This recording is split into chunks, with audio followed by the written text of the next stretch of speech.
Muy buenas tardes.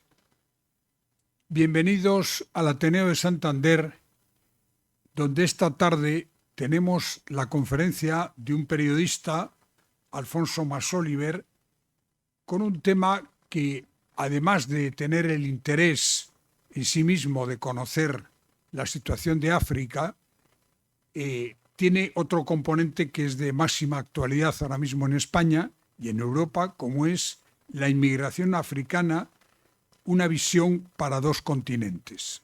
Y sobre ello nos va a hablar Masoliver. Pero yo quiero hablar un poco de la figura periodística, y en este caso la representa Alfonso Masoliver. Alfonso es un periodista auténtico. ¿Qué quiere decir con auténtico? De los que cumplen el canon del oficio, que no es otro que ver lo que sucede, hablar con quienes participan en el hecho y después, con orden, imparcialidad y rigor, contárselo al resto de la gente. En suma, una persona que cuenta a las personas lo que le ocurre a otras personas. Una cosa bien sencilla. Masoliver ha recorrido África, el continente más olvidado para la prensa occidental, y tras acumular miles de experiencias de hablar con los africanos, nos cuenta con buen pulso lo que sucede en ese continente que está tan cerca de nosotros como lejano en nuestro interés. Tras esa experiencia, el trance de contarla tiene varias versiones. Por ejemplo, Arturo Pérez Reverte, que todos ustedes conocen su trabajo periodístico, además del literario como novelista, dice Pérez Reverte: la escritura no se enseña, se vive. No se aprende en manuales ni en academias, sino en los libros leídos. La vida vivida, las páginas propias que se pierden como barcos naufragados y otras las felices que llegan a puerto. Y así escribe Masoliver, que cuenta con palabras, con imágenes, lo que ha visto, lo que ha oído y lo que le han dicho. Y lo hace con el talento y el vigor de los viejos periodistas. Un comunicador le preguntaba a un periodista veterano sobre la diferencia entre el periodismo de los años 70 del pasado siglo y el periodismo de hoy en 2026. La respuesta fue clara. Decía el veterano periodista: en aquellos tiempos, hacer un periódico requería una gran dosis de café, muchas copas de alcohol y fumar cigarros de forma incesante. Y además, escribir en una sala llena de humo, con las ventanas abiertas y el ruido de la calle como telón de fondo. Ahora se hacen con tan solo una botella de agua mineral y en una sala aséptica en la que solo se oye el susurro del aire acondicionado. También Alfonso sabe, como buen periodista que es, que él percibe la sociedad desde la sociedad. Max Weber, el filósofo alemán, decía: el periodista transita por los salones de los poderosos de la tierra en aparente pie de igualdad con ellos, y con frecuencia, en medio de una adulación originada por el miedo que se les tiene, apenas sale por la puerta, el anfitrión se disculpa ante sus íntimos amigos por su trato con estos granujas periodistas de la prensa. Por tanto, entiende muy bien la diferencia del trato que a la prensa le prestan los poderosos con lo que realmente siente. Perdón, esto hay que tenerlo apagado, ¿eh? Y se lo recomiendo a ustedes que lo apaguen. Masoliver tiene esta tarde, viene al Ateneo para hablar de África. Y viene a hablar con lenguaje periodístico, con el realismo de quien ha vivido lo que cuenta, un testimonio de primera mano y una oportunidad de entender la migración, el movimiento que está cambiando el mundo. Dicho esto, yo le paso la palabra a Pilar de la Era,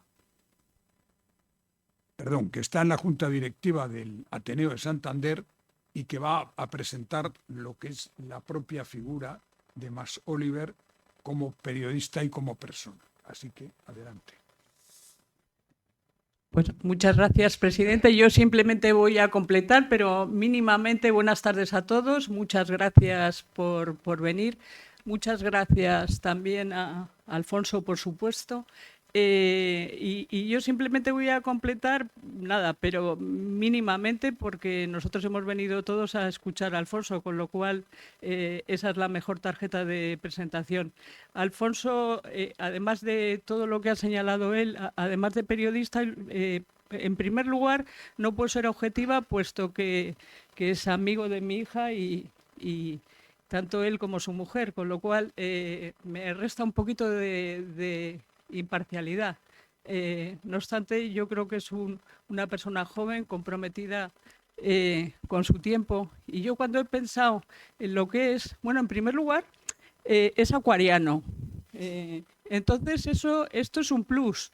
Esto es un plus, porque nada de lo que haga un acuario va a andar por los caminos trillados, con lo cual yo estoy segura que lo que vamos a escuchar hoy va a ser algo distinto. Estoy segura. No hay más que leer sus crónicas, porque él, además de todo lo que ha dicho el presidente, es un escritor, y es un escritor lírico, porque las crónicas de África, que efectivamente nos intentan trasladar la realidad de África, de todos los países que él profundamente conoce, pues tienen, además de esa veracidad y acercamiento a la realidad, y yo les invito a que buceen en internet en sus crónicas, pues además de eso, tienen una profunda musicalidad y lirismo. O sea, Alfonso es escritor también y también es poeta. Y yo creo que además es un explorador de la realidad. Entronca con la tradición española de la exploración y del periodismo de viajes, y sobre todo entronca con una cosa tremenda, que es lo cainitas que somos en este país, porque llevamos yendo a África, si recuerdan el título del Nobel Malouf, León el Africano, llevamos yendo a África desde el siglo XVI. Es decir, ya hay un granadino, León el Africano, estuvo en África y ya escribió crónicas. Después ha habido exploradores muy importantes como Emilio Bonelli, por ejemplo, que estoy segura que son absolutamente desconocidos. Y a pesar de todo, sigue siendo vivo lo que decía Conrad en 1899. Parece que todos tenemos una idea muy distorsionada y una idea muy uniforme, como si África fuera una unicidad, y un país donde hay nada menos que 2000 lenguas, hay miles de monarquías por debajo del ámbito nacional. Es decir, es un país tan diverso que yo realmente, como española, que además hemos tenido un vínculo y tenemos tan estrecho con África, no puedo por menos que avergonzarme en primer lugar, pero en segundo lugar darle las gracias a Alfonso porque nos diga cosas para espabilarnos un poco y nos diga, hay veces, por ejemplo, esto le parafraseo, hay veces que las noticias de África parecen un teléfono escacharrado. Es decir, nada tiene que ver lo que es allí con lo que llega. Y otra cosa que nos dice en sus crónicas es, desconocemos profundamente la realidad africana. Bien, no solo por obligación histórica, sino por obligación nacional y por cultura, yo creo que tenemos una obligación. Yo no digo que España tenga una obligación, yo digo que los españoles individualmente tenemos una obligación de conocer la realidad, y en concreto de conocer la realidad africana, que ellos nos conozcan y nosotros conocernos a ellos. Entonces, ese puente, ese tránsito y ese pepito grillo que nos está tirando de la conciencia, yo creo que lo representa Alfonso Mas Oliver, con lo cual yo sin más le agradezco muchísimo de nuevo y espero que nos mueva la conciencia para por lo menos intentar comprender a unos países y a un continente con el que estamos obligados además a entendernos. Muchas gracias.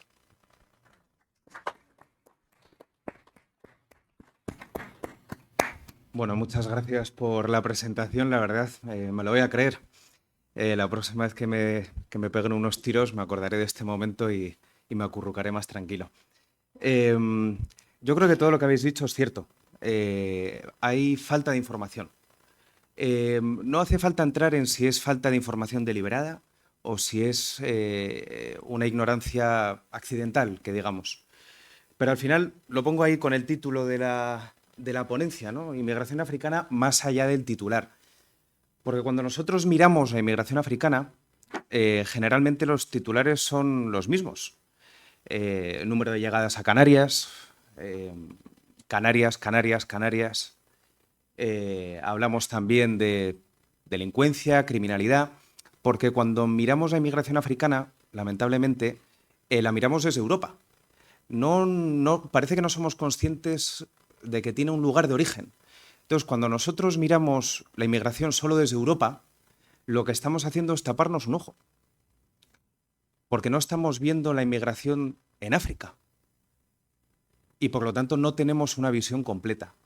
Entonces, lo que yo pretendo hacer aquí hoy es precisamente ir más allá del titular y destapar el otro ojo, porque una de las cosas que menos se dicen, no se dicen directamente, es que cuando hablamos de inmigración en África, la mayoría de la inmigración es intraafricana. Alrededor de 20-25 millones de personas se mueven dentro del continente. Eso es una barbaridad de personas.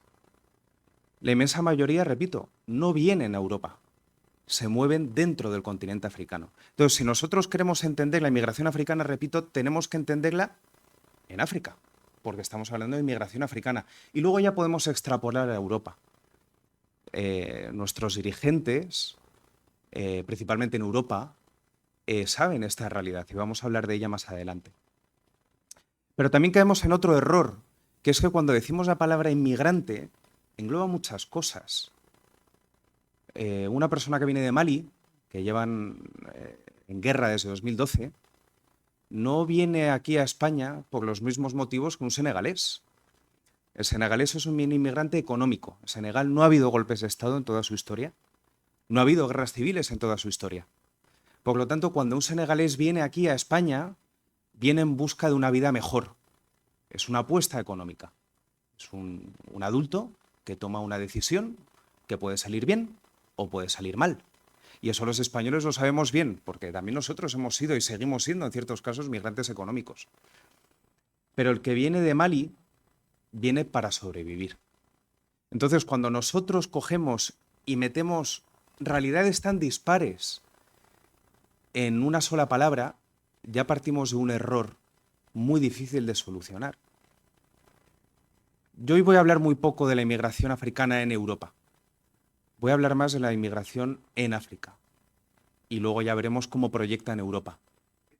Entonces, cuando miramos esa inmigración intraafricana y buscando desglosar el término migrante, podemos ver que hay 4 tipos, siendo básicos. Tenemos, evidentemente, el refugiado. Tenemos el inmigrante económico. Tenemos el que se llama inmigrante de salto, que es precisamente el que va de un país africano, digamos, por ejemplo, Níger o República Democrática del Congo, países que no tienen salida al mar, a otro país que sí que tiene salida, como puede ser Marruecos, como puede ser Senegal o Mauritania, con la intención de saltar a Europa. Y luego está el inmigrante tradicional, el cual generalmente se comenta poco y veremos que tiene un papel protagonista cuando hablamos de seguridad, de terrorismo y de inmigración. Quiero empezar por los refugiados. Y también aquí hay un discurso que no se adapta a la realidad, y ese discurso es el que cree que todos los refugiados de África acaban en Europa. Esto es flagrantemente falso y se lo voy a mostrar con números muy fáciles de entender. Antes de pasar a la siguiente diapositiva, os voy a decir qué ejemplo voy a poner, y es el de la guerra de Sudán. En Sudán van por su tercera guerra civil desde la independencia. Actualmente es la mayor crisis humanitaria del planeta, no de África. Estamos hablando de 27 millones de personas en situación de hambruna. Estamos hablando de que no sabemos cuánta gente hay muerta. Las cifras bailan entre los 60.000 y el medio millón de personas, para que nos hagamos una idea de la poca información que hay al respecto. Estamos hablando de un país donde cuando las fuerzas de apoyo rápido tomaron la ciudad del Fasser este verano, después de año y medio de asedio, en 3 días mataron a machetazos a 6.000 personas. Estamos hablando de un país donde el 82% de las muertes de civiles en centros de salud de todo el mundo, el 82% ocurre en Sudán. Por lo tanto, yo creo que queda bastante claro que es la mayor crisis humanitaria del planeta. Pues bien, cuando vemos a dónde van esos refugiados, ahí lo tienen. Va la mayoría a Egipto, a Sudán del Sur, a Chad, y arriba, muy pequeñito, el 0,3% van a Europa. Entonces, yo creo que esto es un primer paso para entender la importancia de la migración interna en África. Porque muchos de estos países, Etiopía, Libia, Chad, Sudán del Sur, República Centroafricana, el RCA que sale ahí de República Centroafricana, tienen sus propios conflictos. No es que huyan de la guerra, es que huyan de la peor guerra, en busca de una guerra no tan mala. En Etiopía sufren abusos, en Chad sufren abusos, pero son abusos preferibles a la muerte que les espera. Es importante, yo creo, que nos quede este gráfico en la mente cuando nos pensemos que todos vienen a Europa. El 0,3% va a Europa, cuando hablamos de Sudán. Hablamos de otros países como Mali y sí que es verdad que hay más malienses que van a Europa, pero siguen siendo un número ínfimo si comparamos con los malienses que van a Nigeria o que van a Mauritania. Por otro lado, tenemos la migración económica que hablaba antes. Esas personas que hacen una apuesta por vivir mejor, unos van a Europa y otros no. Y podemos desgranar todavía más, porque lo que decía antes, ¿no? Es curioso, ¿no? Porque hemos pasado miles de años perfeccionando el lenguaje, teóricamente aplicamos el método científico y, sin embargo, cada vez generalizamos más, cuando deberíamos de ser capaces de hilar más fino, porque no hilar fino cuando hablamos de inmigración, que lo veremos más adelante, repito, trae consecuencias catastróficas para el continente africano, pero también para el continente europeo. Miremos la migración económica. Tenemos por un lado los trabajadores transfronterizos. Es sencillo, gente que viene de un país y generalmente se desplaza al otro lado de la frontera, trabajos de temporero en temas agrícolas, en minas. Por ejemplo, si uno va a la frontera de Senegal con Mali, verá que hay muchas minas de oro. Y hay dos tipos de minas. Las minas operadas por compañías mineras, donde trabajan senegaleses con unas condiciones laborales relativamente buenas, pactadas con el Estado. Y luego están las minas artesanales, que se llaman, que son minas informales, donde el individuo, por su propia cuenta y riesgo, se mete en un agujero a 50 metros bajo tierra y pica a ver qué encuentra. Y ahí es donde encontramos a nigerianos, encontramos a burkineses, encontramos a malienses, hay bandidaje, bueno, una situación complicada. Tenemos ahí a mujeres que sufren la trata sexual, donde cobran 1 euro por servicio, mujeres generalmente nigerianas del sur de Nigeria, a las que les prometen ir a Europa y a mitad de camino les dicen que deben dinero y que la única manera de pagarlo es prostituyéndose en estos lugares. Estos son los trabajadores que realmente sostienen una parte de la economía de los países africanos a los que llegan, pero los que tienen más potencia económica, vamos a decir, son los que tienen redes de contactos, familiares, amigos, etnias. Yo tengo un amigo en Guinea-Bissau que una vez me enseñaba un grupo de WhatsApp con cientos de miembros y me decía, son mis primos. No eran sus primos carnales, eran gente de la misma etnia, desperdigada por todo el mundo. Y este amigo tenía este grupo, igual que el resto que formaba parte de ese grupo, porque si él salía de Guinea-Bissau, tenía una red de apoyos por este tipo de cosas. La red de apoyos es fuerte y es importante porque la mayoría de los inmigrantes dentro del continente africano se mueven también de forma irregular. y sus derechos son bastante escasos. Por lo tanto, cuando se ponen enfermos, cuando tienen cualquier tipo de dificultad, no tienen ayudas estatales. Lo que tienen es ayuda de estas redes informales, de familiares, amigos, de familiares, amigos. Y fíjense que cuando nosotros miramos, por ejemplo, Mauritania, que teóricamente debería ser un país de salto y nada más, el 38% de los inmigrantes que hay en el país son senegaleses, que viven en Mauritania, trabajan en Mauritania, precisamente por estas redes informales, generalmente en el sector de la pesca o el sector de la construcción, la agricultura. En Marruecos también es bastante habitual encontrar a comerciantes ambulantes senegaleses o malienses. Y mucha de esta gente se mueve, repito, en base a las redes informales. Y luego, por último, los inmigrantes de salto. Fíjense que ya llevamos hablando un buen rato de la inmigración intraafricana. Ya nos podemos imaginar que estamos hablando de millones de personas y ya por fin llegamos a los que vienen a Europa. Pero ni siquiera de esos inmigrantes de salto que vienen a Europa, la mayoría no llegan a Europa, porque sigue habiendo trabas. Pueden ser extraditados. Yo conozco casos de malienses que van a Marruecos con la intención de saltar la valla de Ceuta y Melilla, pero el Estado marroquí les encuentra antes y son extraditados. Eso ocurre. Luego veremos los mecanismos que está utilizando la Unión Europea en África. Los hay que encuentran un trabajo adecuado en ese país intermedio, en Mauritania, en Senegal, en Marruecos, y deciden no irse. Y luego están los que mueren por el camino. Porque no sé si esto lo saben, pero la ruta canaria actualmente es la ruta migratoria con más muertes del planeta. Estamos hablando de cruzar, los que van desde Senegal, más o menos son 7 días en el mar.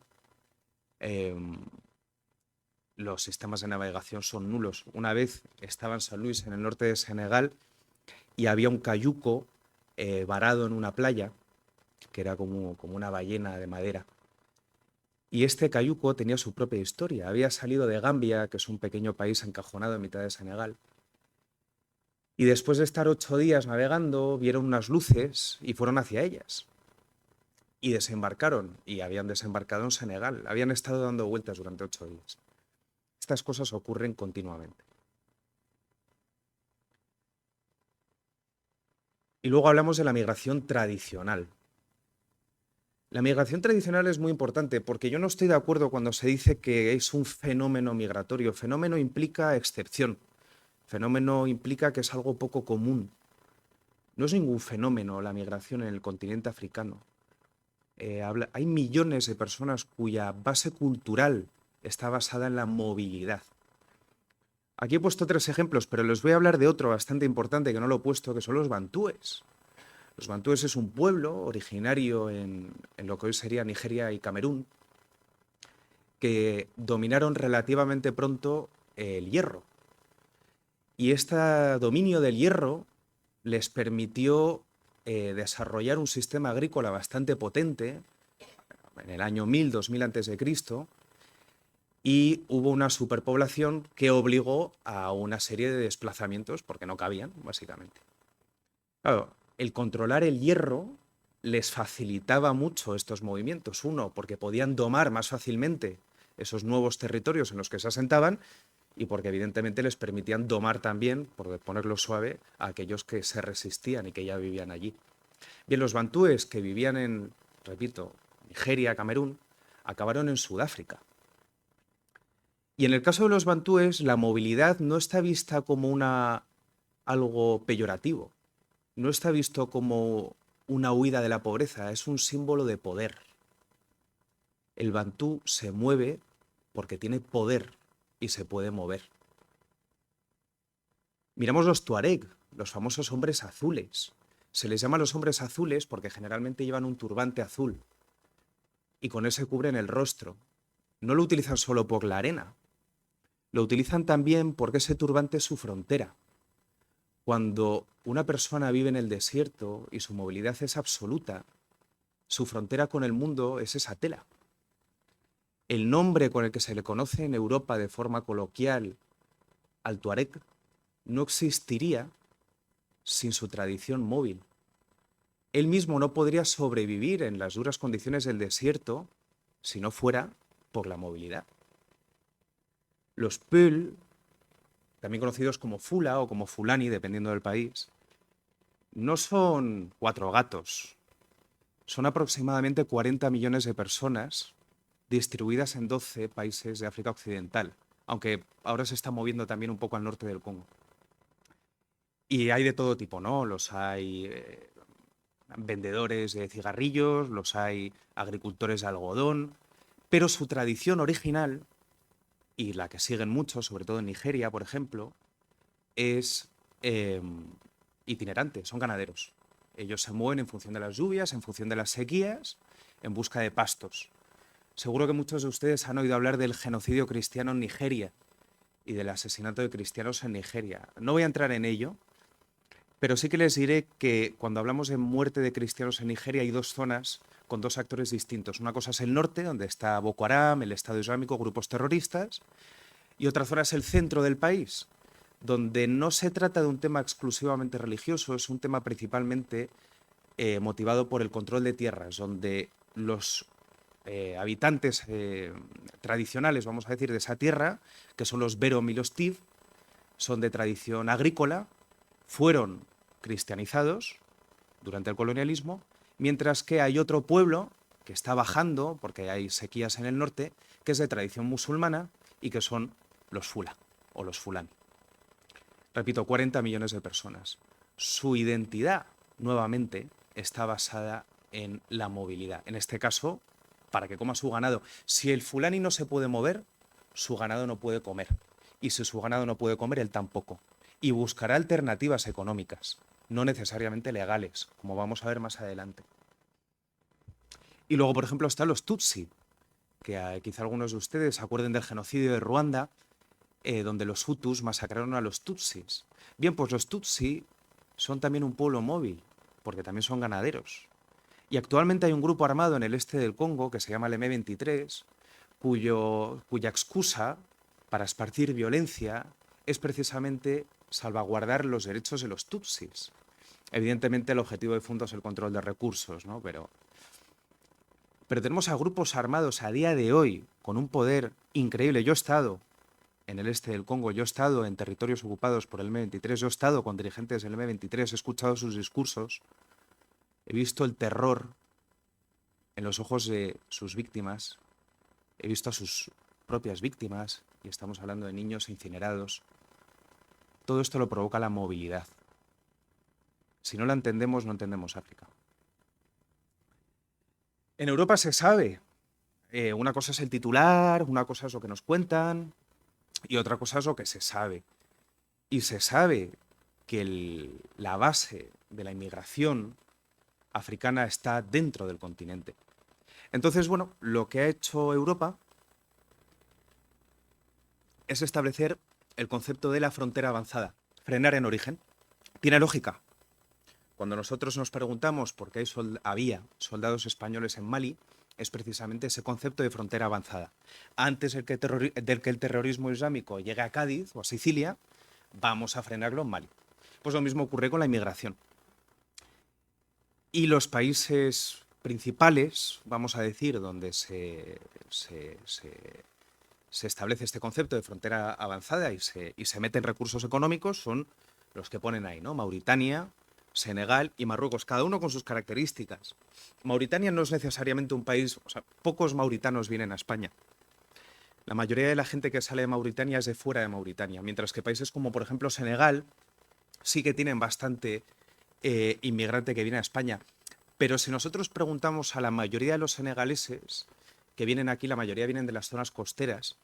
Pero bueno, eso es otra historia, porque hay bastantes barcos chinos y europeos, y dentro de los europeos la mayoría son españoles y franceses que operan en las costas senegalesas, pescan ahí, y claro, la pesca tradicional senegalesa no tiene nada que hacer con los barcos chinos y europeos, y al final, pues bueno, inmigrantes económicos. Me voy, no puedo vivir de lo que vivía, pues me voy a otro lugar, ya sea a Mauritania, ya sea a España, a Europa, y luego está Marruecos. Entonces, mucha gente piensa que Europa no hace nada, que no existe ningún tipo de plan de acción para contener la inmigración irregular, porque aquí estamos hablando de la inmigración irregular, pero no sería cierto. Más de 4.200 millones de euros se han gastado la Unión Europea en la última década para frenar la inmigración irregular. Es una barbaridad de dinero. Hay programas a punta pala, el EUTF para África, desde noviembre de 2015. Tenemos los GARSI, por ejemplo. Los GARSI es un proyecto que la Guardia Civil estuvo muy metida, que era básicamente un programa de entrenamiento para Fuerzas Armadas de países del Sahel, en teoría destinado a combatir al terrorismo, pero en la práctica utilizado para combatir el terrorismo y para el control de fronteras. Tenemos programas de retornos voluntarios, ahí lo pongo entre comillas, porque ya nos imaginamos que en Libia y en Níger lo que es voluntario, y luego les pondré un ejemplo escalofriante, pues como que no. Y ahora mismo la apuesta estrella es Mauritania. En Mauritania se está metiendo mucho dinero. La verdad es que está funcionando de cara a nosotros bastante bien. Se han reducido mucho las salidas desde Mauritania. De hecho, en el año pasado, en 2025, el mes de abril fue el primer mes en más de un lustro que no había salido, más bien llegado, ningún cayuco procedente de Mauritania a Canarias, lo cual nos puede mostrar que a efectos prácticos, o al menos de cara a Europa, la cosa está funcionando. Sin embargo, no está funcionando. Porque lo que estamos haciendo es pegarle una patada al problema. Para empezar, porque tenemos una cosa que se llama lo que yo llamo el incentivo perverso. Cuando el gobierno africano endurece las medidas para evitar la inmigración, no ya a Europa, sino lo que estamos hablando, la inmigración en origen, es decir, dentro del contexto africano, porque lo que procuran estos programas es que el inmigrante no llegue a la costa. Una vez llega a la costa, ya se sube al cayuco y ya está. Lo que se tiene que hacer es que no llegue a la costa. Y para que no llegue a la costa hay que evitar que entre en Mauritania, hay que evitar que entre en Senegal, hay que evitar que entre en Marruecos, hay que evitar que cruce por Agadez, que hablaré de ello más adelante, en Níger. ¿De acuerdo? Entonces, cuando el gobierno africano endurece el tránsito interno, recibe fondos de la Unión Europea. Y los fondos van a dos sitios. A desarrollo del país, es cierto, pero también a sus bolsillos. Y hay un caso muy claro, que es el de Níger. En Níger ahora mismo gobierna una junta militar que dio un golpe de Estado en 2023. Y bueno, la teoría es panafricanismo, independencia frente al neocolonialismo francés y demás. Pero realmente los generales que dieron el golpe era una camarilla que iba a ser apartada de sus puestos porque se descubrió que se habían metido en los bolsillos 27 millones de euros europeos destinados a la lucha antiterrorista. Y una vez se descubrió, se les iba a quitar de en medio y antes de que eso ocurriera dieron el golpe de Estado. Y luego, repetición. Ese es el incentivo perverso. Y eso, lamentablemente, ocurre. Cuando nosotros miramos la inmigración, nuevamente tenemos que tener en cuenta el tema de las remesas. Fíjense que Senegal, el dato está desactualizado, el PIB senegalés, el 10% no, está desactualizado eso, el 11% del PIB senegalés procede de remesas, es decir, de dinero enviado desde fuera de Senegal por senegaleses adentro de Senegal. No solo en Europa, también en Mauritania, Marruecos, Costa de Marfil. Si nosotros no gestionamos bien la inmigración, ese dinero no llega. Y si no llega, el PIB senegalés baja y los senegaleses se empobrecen. Por lo tanto, más senegaleses buscarán alternativas económicas como es la inmigración y volvemos otra vez a otro incentivo perverso. Y tenemos un caso muy concreto, les he hablado hace un momento de Agadez. Agadez es una ciudad que está en Níger, que es una zona de tránsito. La gente que viene del sur de Níger, cuando llega a Agadez, se encuentra con una encrucijada. Y ahí escogen o van hacia el norte, hacia Argelia y Libia, o van hacia el oeste, hacia Senegal y Mauritania. Es un punto de tránsito muy importante. Ustedes anden por la calle, busquen a inmigrantes congoleños, de República Centroafricana, nigerinos, marfileños en algún caso, y pregúntenles si han pasado por Agadez. Si han sido inmigrantes irregulares, por supuesto. Pues bien, la Unión Europea en colaboración con el anterior gobierno nigerino, hizo una serie de acuerdos donde se penaba cualquier tipo de colaboración con estos métodos de inmigración irregular, ¿no? El PIB de Agadez, como no se hizo nada para contrarrestar este programa para combatir la inmigración irregular, el PIB regional de Agadez bajó entre un 10 y un 15% en apenas 5 años. No decimos que no haya que combatir a la inmigración irregular, lo que hay que hacer es hacerlo con cabeza. Porque cuando el resultado es empobrecer una población, vamos a ver más adelante la situación que crea. Yo les animo a coger los smartphones y preguntar si a Google si ha habido o a la inteligencia artificial si ha habido algún secuestro en Agadez o cerca de Agadez a ciudadanos europeos por parte de terroristas islámicos. Y les animo a investigar un poco y ver la correlación que hay entre el acuerdo de 2015 y el aumento de ataques terroristas en la región de Agadez. Porque no nos engañemos, el terrorista islámico puede levantar el dedo y decir Allahu Akbar delante de la pantalla, pero se lo dice uno que conoce a unos cuantos, la mayoría están ahí por el dinero. Cuando la alternativa económica no existe, el terrorismo sube. Y lo van a ver muy claro en un momento. ¿Qué ocurre con estos programas europeos, más allá de lo que yo puedo opinar? ¿Qué dice la propia Unión Europea? ¿Qué dice el propio Tribunal de Cuentas Europeos? Que no está funcionando. Que el apoyo no está focalizado, está disperso. Sálvese quien pueda.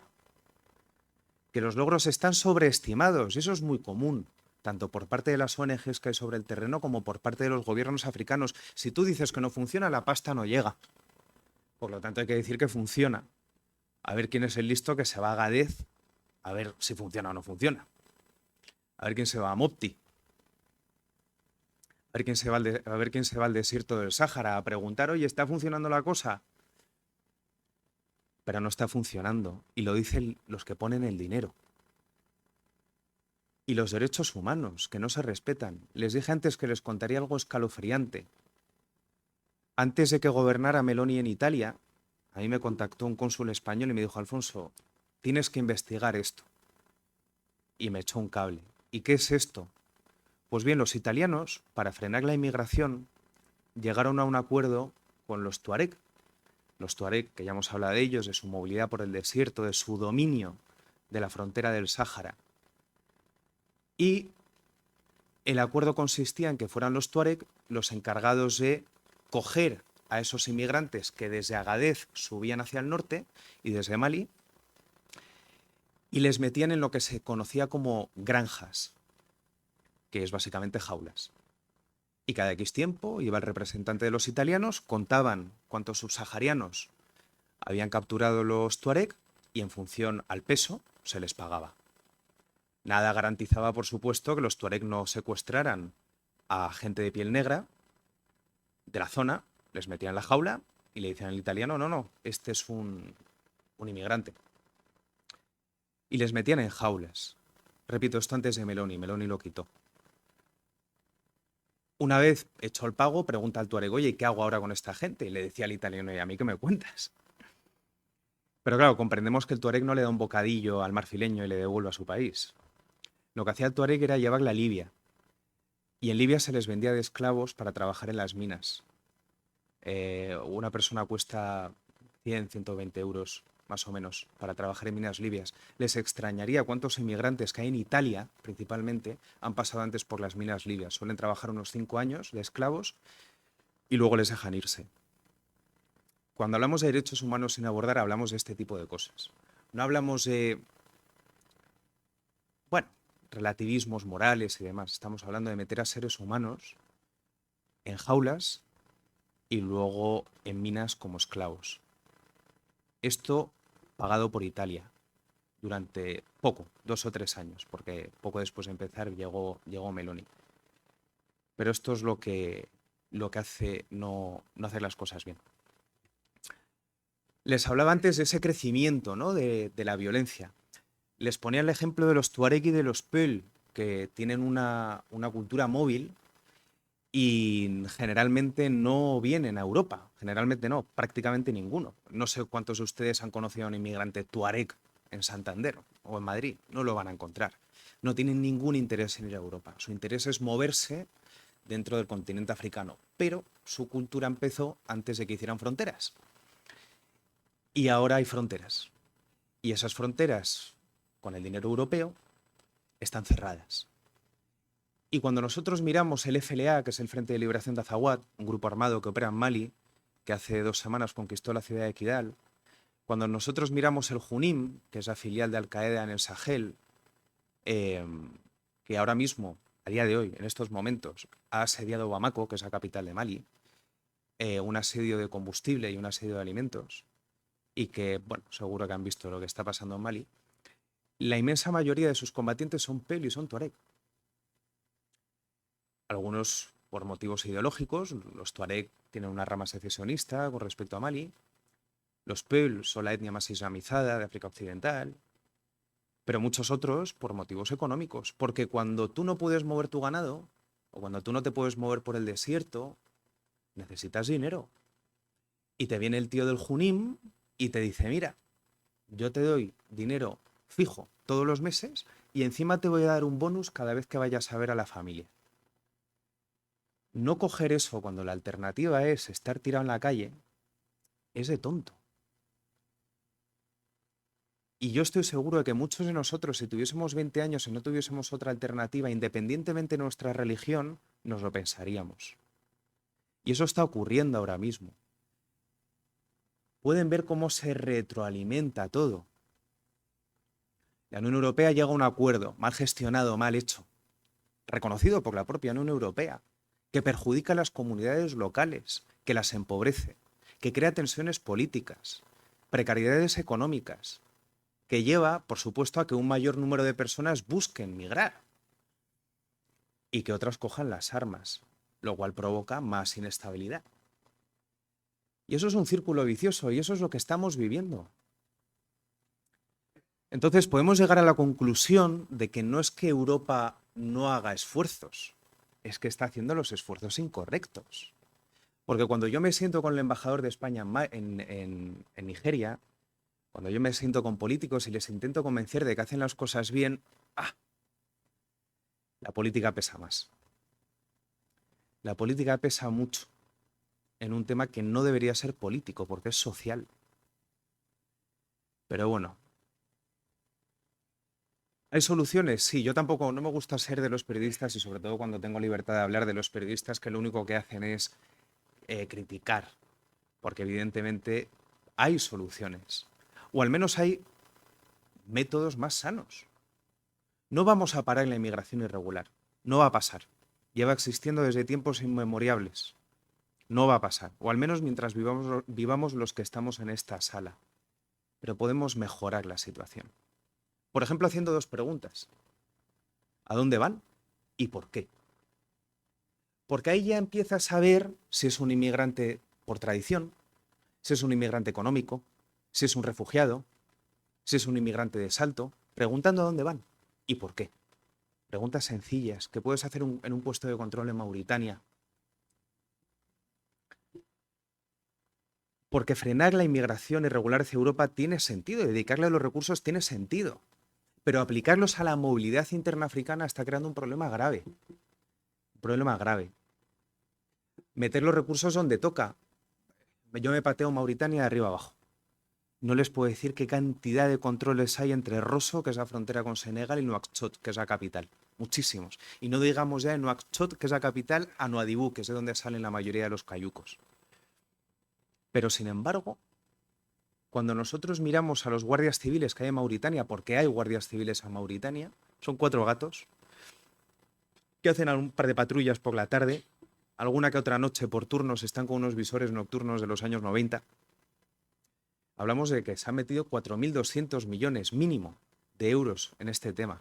Y sin embargo, los que están en la costa, que al final es el lugar clave, están con visores nocturnos de los años 90. Porque realmente si nosotros queremos evitar la inmigración irregular, habrá que pararla en el lugar donde se suben al cayuco. Porque si la paramos en la frontera senegalesa, es que ese hombre a lo mejor es un comerciante que está yendo a Dakar a comprar producto antes de volver a Guinea-Conakry o a Guinea-Bissau. Crear una vía legal funcional. Hace escasos días arrestaron aquí en España a Vicente Moreno, que era un canciller del consulado de España en Argelia, por traficar con visados. Cobraba 25.000 euros por familia. Lo de las mafias de visados es una realidad.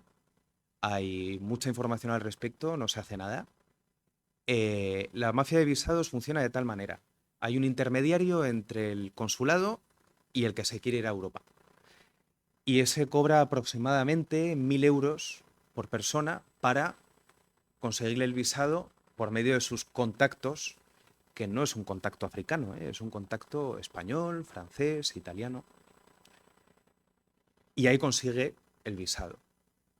Claro, cuando nosotros pensamos en Senegal, por ejemplo, en Senegal te cuesta entonces un visado unos 1.000 euros. El billete de avión otros 500. Esa es la renta per cápita de Senegal, 1.500 euros. Es lo que ganas en un año. La alternativa es un cayuco, que son 600. Es matemática.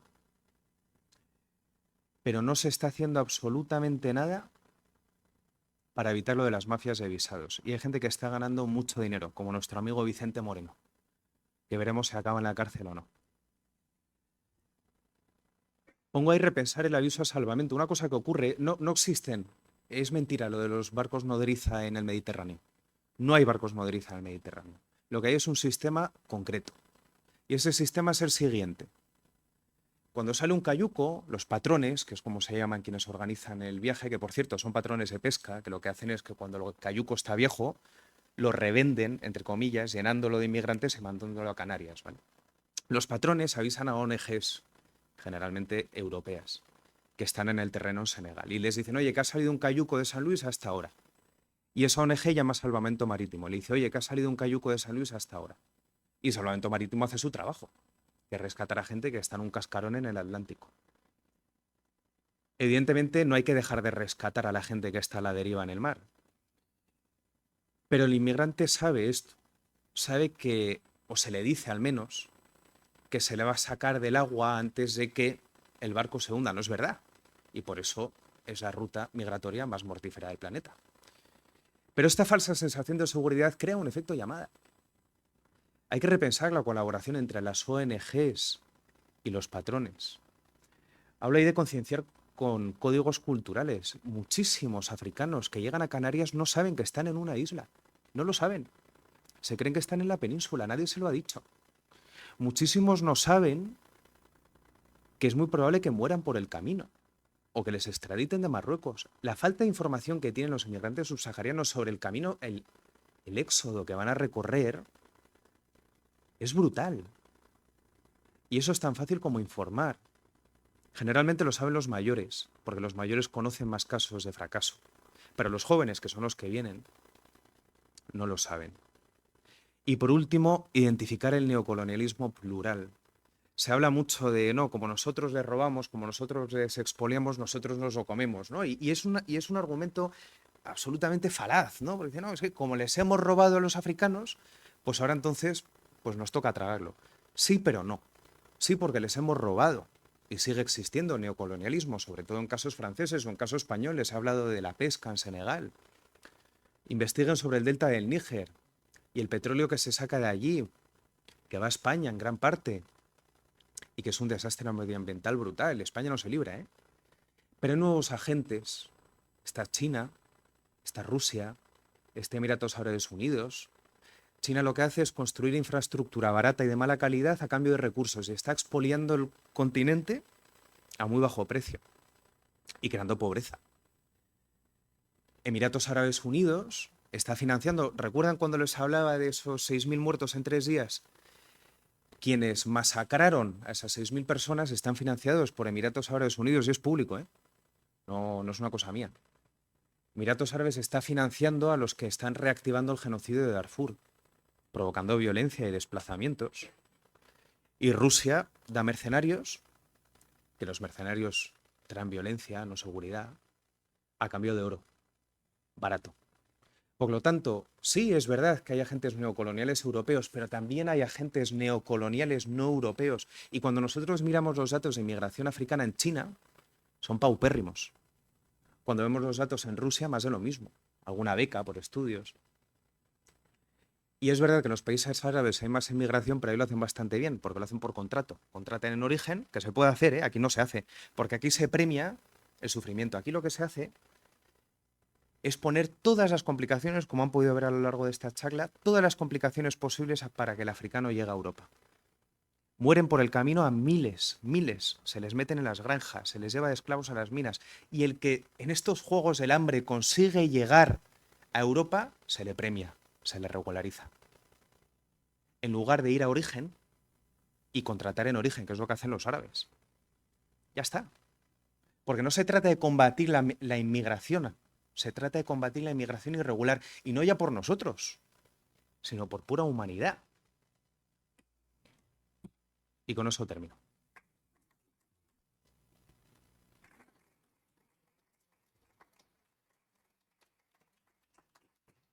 Me encantaría que tuvieran dudas al respecto.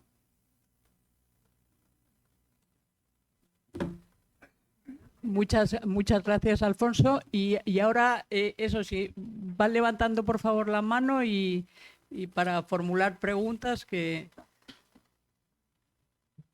Voy a decir una perogrullada, pero creo que nadie saldría de su patria y de su territorio, de su cultura, si no se viera muy, muy necesitado.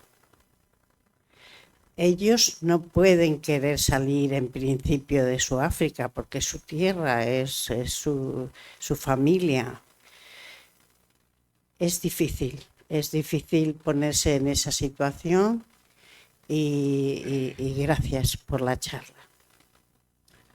Muchas gracias. Lo único, un inciso, hay gente que sale de su país no por una necesidad grande, sino por lo que he dicho antes, mejorar su estilo de vida. Mi cuñado vive en Suiza, es un inmigrante en Suiza, y aquí en España podría haber tenido un trabajo, tiene la carrera de ingeniería, tiene su máster, pero ha buscado una alternativa mejor. Sí que es verdad que en África lo que ocurre es que la necesidad es más grande. Pero no nos engañemos, hay de todo. Y lamentablemente tenemos que hilar fino, es lo que decía antes. Conocía a Mamba, le conocí en San Luis. Un hombre senegalés, fuerte, joven, guapo, musulmán, pero con una cerveza en la mano.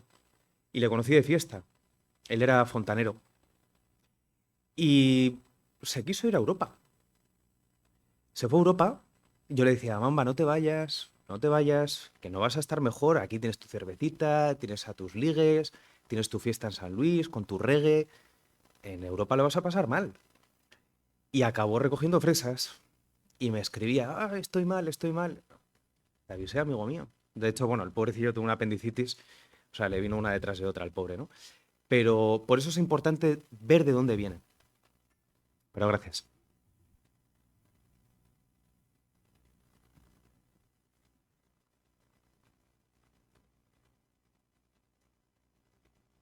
Yo quisiera que te extendieras un poco en cuál es el papel de las ONGs, ¿no? Y qué parte de culpa tienen los propios africanos, porque estamos muy acostumbrados a flagelarnos los europeos, argumentando que es el colonialismo, etcétera, ¿no? Pero qué parte de culpa tienen los propios africanos, su mala gestión y bueno. O sea, Pues son dos preguntas sobre las ONGs. A ver, esto no es una opinión popular, pero esto es una opinión mía, por lo que he visto. Una ONG es un negocio.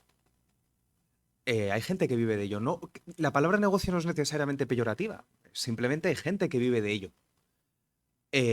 Algunos mejor y otros peor. Yo he visto a españoles en Mozambique que tienen ONGs y que tienen unos casuplones que te mueres. Eso sí que es peyorativo.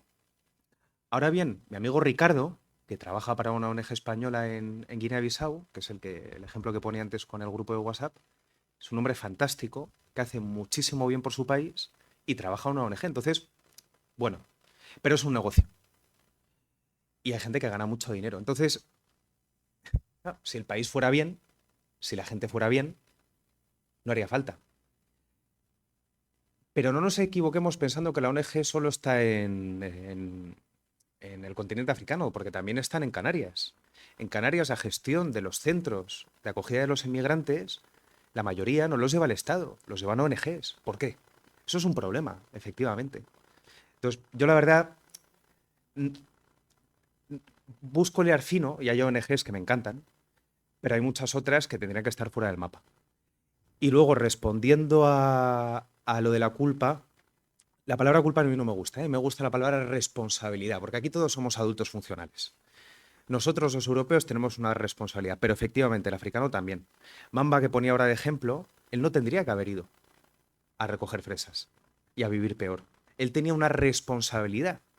Él, bueno, pues se pensaba que la vida era un juego.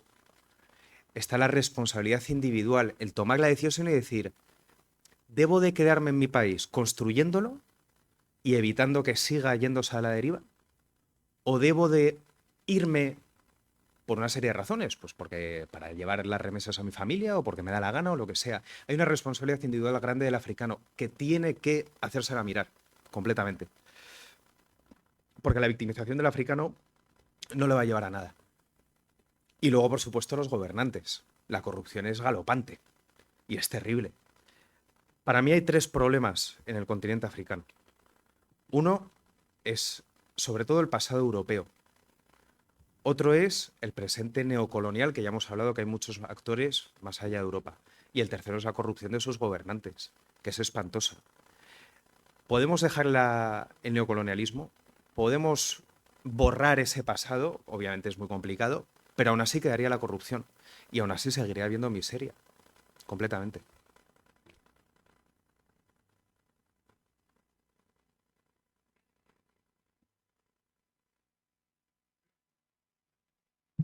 Hola, gracias por la charla. Y una pregunta, ¿qué opina de los MENAs y de la política que siguen los gobiernos españoles, en este caso el actual, de no repatriación con sus padres, porque son menores de edad?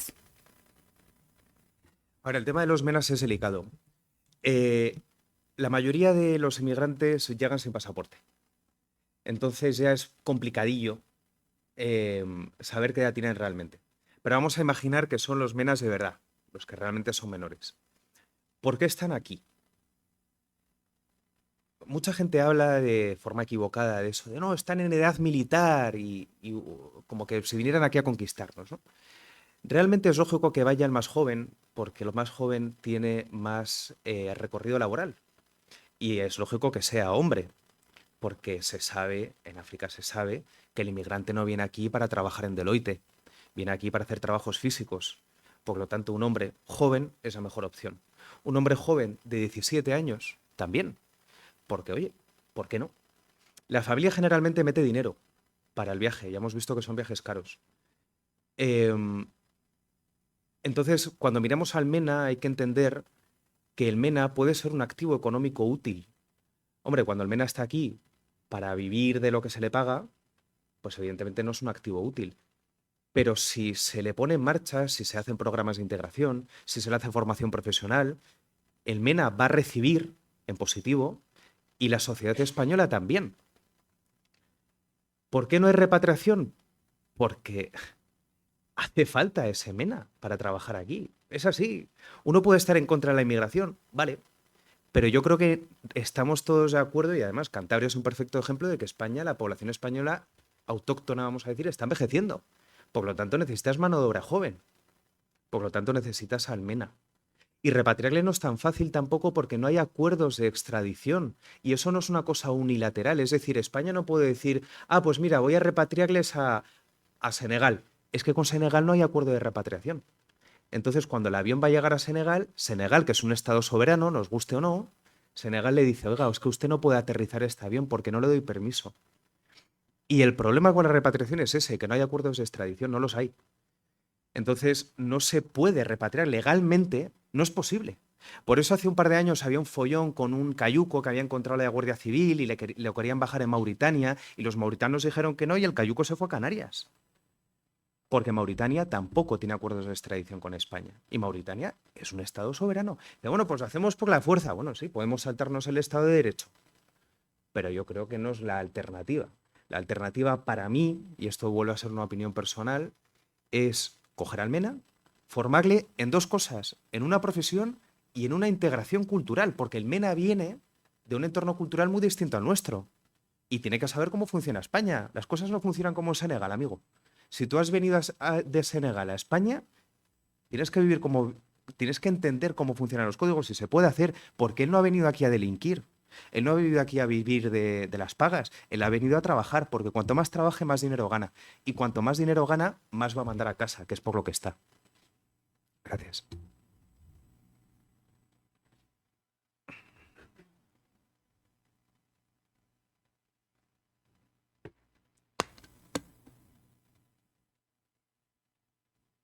Preguntar, porque... Pero ¿realmente crees que un MENA es, eh, es positivo su gestión? El fracaso escolar de los MENAs es altísimo, la integración es nula, la cantidad de dinero que supondría educar a un MENA, darle no solamente comida, sino educación, universidad, etcétera, es exagerada. Y efectivamente la gestión de los MENAs son las ONGs. Si un MENA cuesta 7.000 euros, creo que cuesta 7.000 euros, tú me puedes confirmar, es posible que ese dinero se reintegre. O sea, hay cifras y hay datos que contradicen un poco tu opinión, ¿no? Que un MENA sea rentable. Insisto que el fracaso escolar es exagerado. Y luego un MENA viene con una energía desaforada, es lógico, su edad, ¿no? Y entonces un MENA en esta sociedad, con teléfonos móviles, con escaparates, con chicas guapas, con todo eso, ¿realmente pensamos que en un centro de dudosa calidad, con profesionales también dudosos, donde hay violaciones, saqueos, pero en serio que pensamos que un MENA es posible, es rentable? Fíjese que usted mismo se está dando la respuesta. El problema no es el MENA. El problema es ese centro de dudosa calidad, ese profesional de dudosa calidad. El MENA en sí es un chaval de 15, 17 años. A mí personalmente no me da miedo un chaval de 15 años. No es una amenaza nacional. El problema viene cuando le tienes sin hacer nada. Cuando ese MENA que viene desaforado no se le explica adecuadamente cómo funciona la sociedad española. Porque si el MENA delinque, MENA va a ir a la cárcel, eso está claro. El MENA que delinque va a la cárcel. Ahora bien, repito, el problema no es el MENA, que se dedica dinero en ello, coño, claro. Hombre, no se le va a dejar morirse de hambre. 7.000 euros, esa cifra no la conozco yo. A lo mejor, no sé, me imagino que no será al mes, porque todos aquí no vivimos con 7.000 euros al mes. Si fuera esa la cifra de 7.000 euros al mes, objetivamente hablando no puede ser cierta. ¿Cómo gastas 7.000 euros al mes? Yo he estado con MENAs. Sí que a veces les da una paga. Ah, la ONG. Bueno, claro. Es que el problema es que, por ejemplo, que lo lleve una ONG. Es que lo debería llevar el Estado. Un Estado responsable, si lo hubiera. Pero entonces volvemos a lo mismo. El problema no es el MENA. Que venga aquí un chaval. Oye, el chaval se convierte en un problema cuando está mal gestionado. Porque si yo voy a un país musulmán, no un país musulmán, Arabia Saudita, y me tomo una cerveza en la calle, me meto en un problema. Porque no estoy cumpliendo con las normas del lugar. Si yo soy un MENA, con mis rasgos culturales, y llego aquí y nadie me explica nada, ¿cómo voy a vivir? De hecho, para mí es mejor que venga el MENA a que venga un tío de 40 años. Porque el MENA va a tener mucha más facilidad de adaptación. Lo hablaba antes con gente fuera. Yo empecé a ir a África con 17 años. Bueno, podemos no estar de acuerdo. Yo empecé a ir a África con 17 años. Y eso me facilitó mucho mi vivir en África, porque cuando fue por primera vez mi mujer, tenía casi 30 y le chocó todo mucho, porque ya estaba formada. Yo con 17 años todavía era más maleable, estaba formándome y me formé de la mano del continente africano. El MENA que viene aquí, hombre, ¿puede ser una persona agresiva? Puede ser una persona agresiva. ¿Puede ser una persona que delinque? Puede ser una persona que delinque. ¿Puede ser una persona que trabaje y que sea honrada? Puede ser una persona que trabaje y que sea honrada. Los hay, caballero. ¿Cuál es el problema? Que le metas en un centro sin hacer nada a un chaval de 16 años que lo que quiere es lo que quiere. Que no le des una educación, que no le expliques cómo funcionan las cosas en España, que le lleve a una ONG. Ah, esta cosa no la he hablado. Una cosa que pasa en los centros de MENAs y en los centros de los inmigrantes en general es que se les meta a todos juntos. independientemente de su etnia. Y esto parece una tontería, pero no lo es. Yo cuando hablo con los patrones de los cayucos y les no meten a ciertas etnias juntas en el mismo cayuco porque saben que se van a pelear. Pero luego llegan a Canarias y sí que les meten en el mismo centro y hay pelea. Porque no existe una educación, lo hablaba antes Pilar. No nos hemos molestado en comprender África. Si no lo comprendemos, no lo gestionamos. Y si no lo gestionamos, hay un desastre. Yo he estado en zonas de guerra. He vivido en Guinea-Bissau, he vivido en Senegal. Jamás he tenido un problema. Una vez en Malí, que estuve en la cárcel, pero por temas políticos. Pero nunca he tenido un problema. ¿Por qué? Porque he sabido relacionarme con mi entorno. Nunca me han sacado un machete. Nunca me han atracado. Mi mujer ha venido, nunca la han agredido sexualmente. Porque hemos comprendido los códigos culturales del lugar. Lo mismo a la inversa. O así lo veo yo, aunque no vamos a estar de acuerdo. Sí, yo te quería preguntar, a ver si te podías extender un poco porque me ha parecido muy interesante, porque al final el panorama real de África que dibujas, parece que ha habido una mano, digamos, artificial, que ha sido la delimitación de fronteras y de países, las nacionalidades, que a la vez convive con la realidad de las etnias y la movilidad, ¿no? Entonces, me gustaría que te extendieras un poco y luego, sobre todo, si esto tiene algún tipo de solución.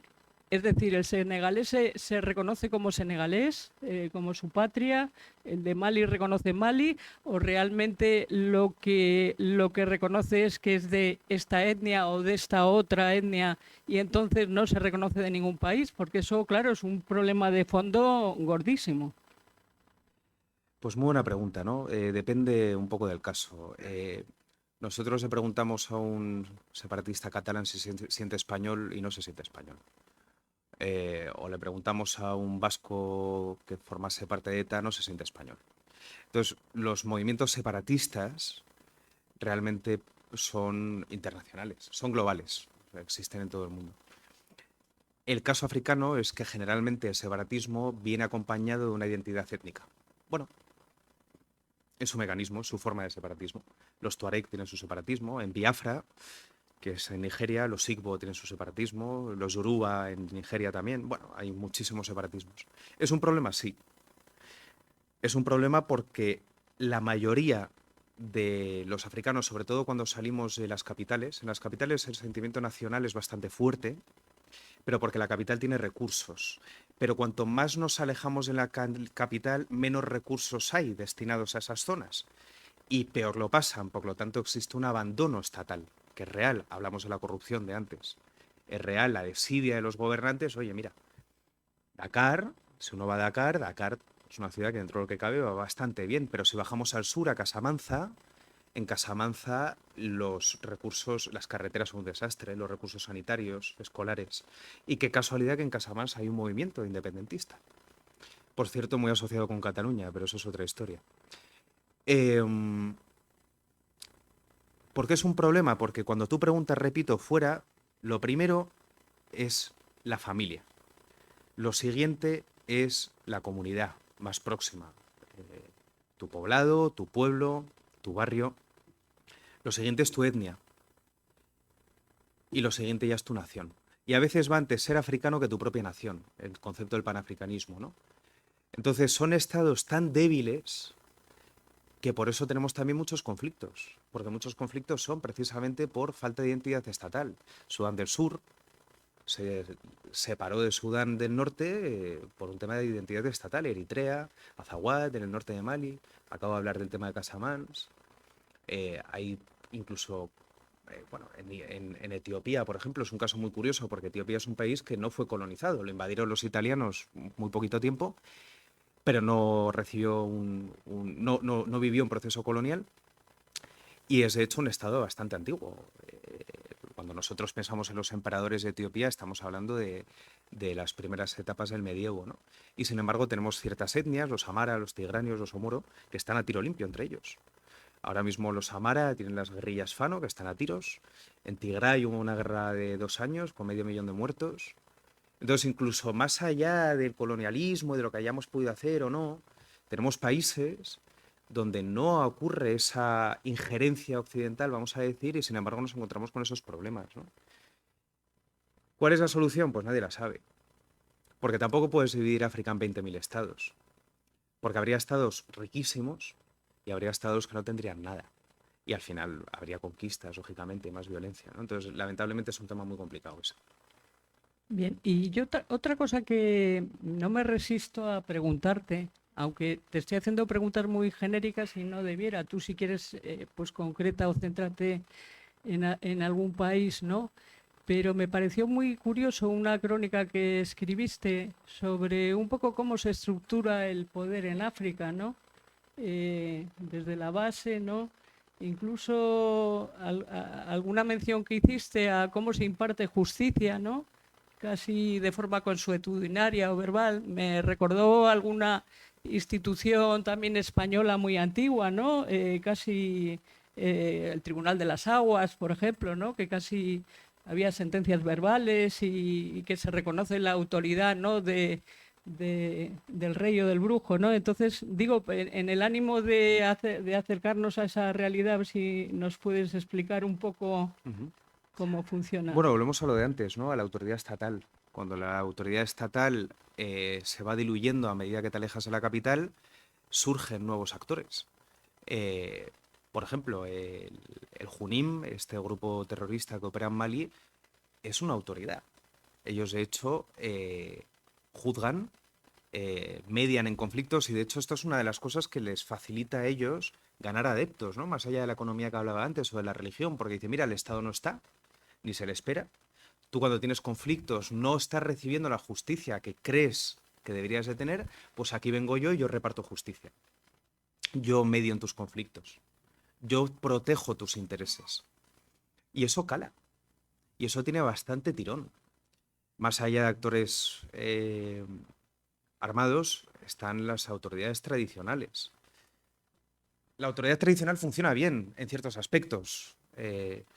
A mí me lo contaban de esta manera. Si te peleas por una cabra, vas al jefe. Si matas a alguien, vas al juez. Y está bastante naturalizado y no me parece mal, porque al final, como los estados están en algunos casos, te vas a Botswana, te vas a Costa de Marfil, no están tan colapsados, ¿no? Pero en algunos que sí que están más colapsados, no hay recursos para gestionar o mediar en caso de que, oye, que me has robado 3 cabras. Entonces, para eso tienes los tribunales, los consejos de ancianos, bueno, cada uno tiene sus mecanismos, ¿no?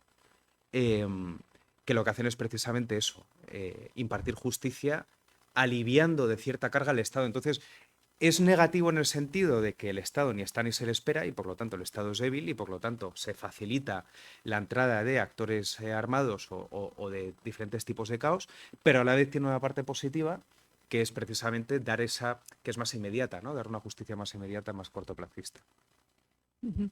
Porque ¿cuántas monarquías existen en África? Digo como Ni idea. número. Ni idea. Pero Miles. Miles. Sí, no, Miles. hay muchísimo, hay muchísimo. Eso, luego también depende del poder que tenga la jefatura, es una cosa distinta. Hay muchas formas de gobierno. Nosotros nos vamos, por ejemplo, a los San, a los que antes se llamaban bosquimanos, ¿no? En la zona del Kalahari, por ejemplo, en Sudáfrica, no hay jefes.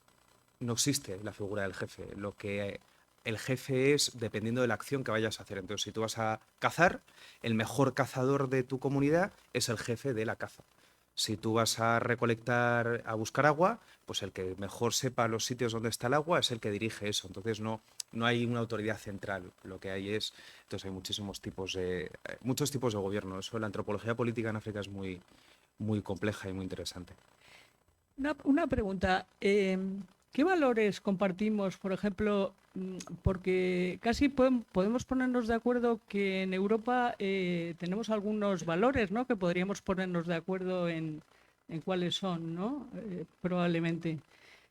¿Qué valores puede compartir un país como España o un país o un continente como Europa con un país africano? Por ejemplo, tú que conoces profundamente por los dos lugares, ¿qué tenemos en común y qué podemos compartir o dónde hay que profundizar? Pues tenemos, bueno, un apunte, que tengamos diferencias para mí no es malo, ¿eh?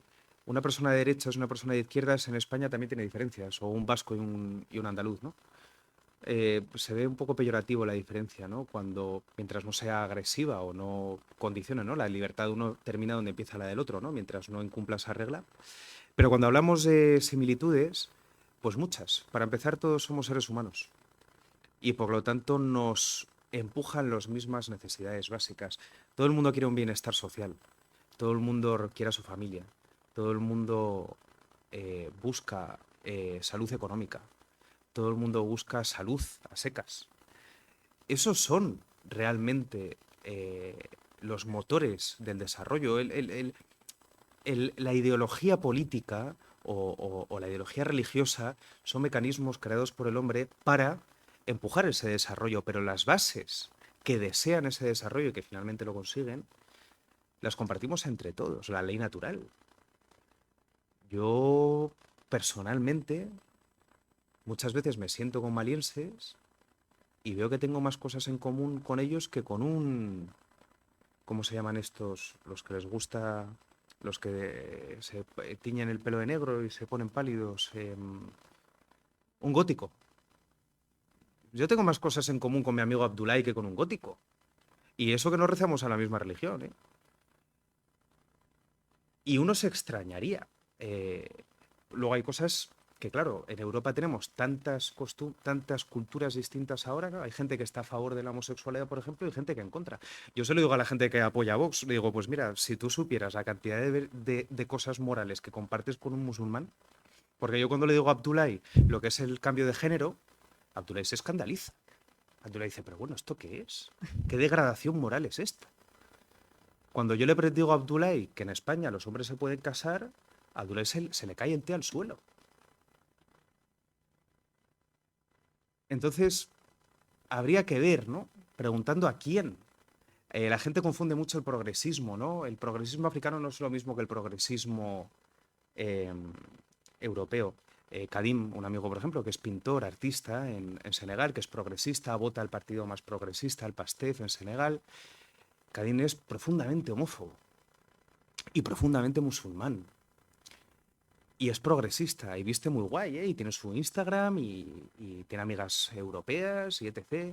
Entonces muchas veces llegan progresistas europeos al continente africano, se relacionan con un progresista africano en África, sobre todo en los países del Sahel y de África Occidental, que el panafricanismo es muy fuerte ahí ahora, y ven que tienen bastante menos en común. Entonces es paradójico, cuanto menos.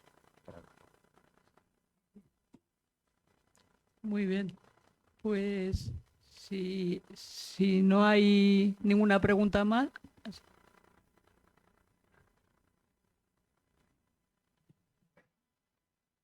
¿Qué opinas de la revalorización masiva del Estado español? ¿Lo ves como una medida positiva en cuanto a la economía? ¿Es un mercado de trabajo que necesita de estas manos? ¿O bien luego pues, puede ser un efecto llamada? Yo creo que el problema viene de antes, que hayamos tenido que regularizar. Se ha tenido que regularizar porque no había otra opción. Pero eso es el problema. Lo hablaba antes, hace un momento. En vez de contratar en origen, se premia al que sobrevive. Son los juegos del hambre. Eso es un problema. ¿Hace falta la mano de obra? Sí. Pero también tiene que ser mano de obra bien pagada. Porque claro, yo una vez estaba discutiendo con una periodista del País que me decía, no, es que tenemos que trabajar más con periodistas africanos. Y le digo, ¿qué? ¿Para pagar menos? Y se quedó callada.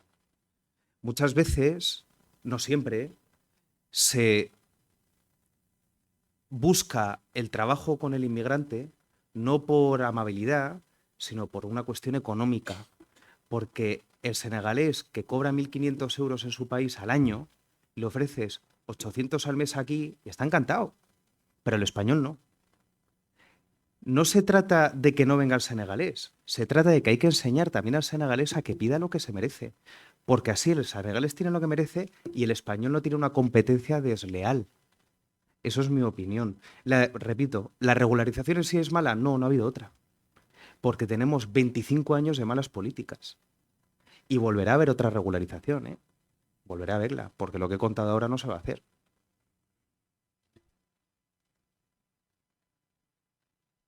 Muy bien.